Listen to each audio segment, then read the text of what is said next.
Tense nail ఏం చేయగలుగుతారు అంటే మనకి ఆ గ్రోత్ ప్లేట్ పైన ఆర్ కింద మనకి డయాఫైస్ ఎక్కడైతే ఉంటుందో చిన్న హోల్ పెట్టి దాన్ని కాంటూర్ చేయగలుగుతారు. అంటే ఒక ఎలాస్టిక్ బెండ్స్ లెక్క చేయాలి మనం.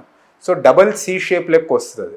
అది వచ్చి ఆ ఫ్రాక్చర్ని 3 పాయింట్ ఫిక్సేషన్ అనేది ఇస్తారు. అంటే ఫ్రాక్చర్ కింద కూడా ఫ్రాక్చర్ పైన కూడా and end of site of fracture మనకి ఆ కర్వేచర్ వల్ల ఫిట్ వస్తుంది దానికి. సో మనకి ఎలాస్టిక్ నెయిలింగ్ మనం ఫ్రాక్చర్ ఓపెన్ చేయకుండా కూడా చేయగలుగుతాం. That is advantage.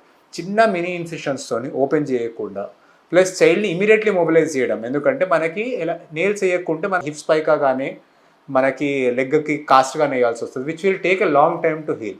నెయిల్స్ వేస్తే కంఫర్ట్ ఒకటి బెటర్, రిడక్షన్ మోర్ యాక్యురేట్ ఉంటుంది, ఫాస్ట్గా మొబిలైజ్ చేయొచ్చు అండ్ ఫ్రాక్చర్ సైట్ ఓపెన్ చేయకుండా చేయొచ్చు. So that is titanium elastic nail.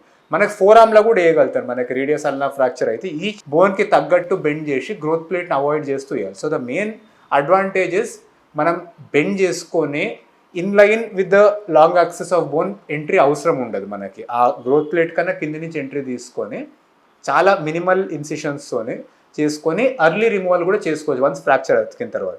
So కొన్ని ఫ్రాక్చర్స్ వల్ల మనము టెన్స్ నెయిల్ చేయలేము. ఒకటి ఏంటి అంటే చైల్డ్ హెవీ ఉన్నారు, లేదంటే కొంచెం ఏజ్ ఎక్కువ ఉన్నారు ఫస్ట్. సెకండ్ థింగ్ ఏంటి అంటే మనకి ఫ్రాక్చర్ ప్యాటర్న్ కూడా యూజువల్లీ ట్రాన్స్వర్స్ ఫ్రాక్చర్స్ ప్యాటర్న్స్ ఏమైతే అంటే ఎలాస్టిక్ నెయిల్ వేస్తే గట్టి ఫిట్ వస్తుంది.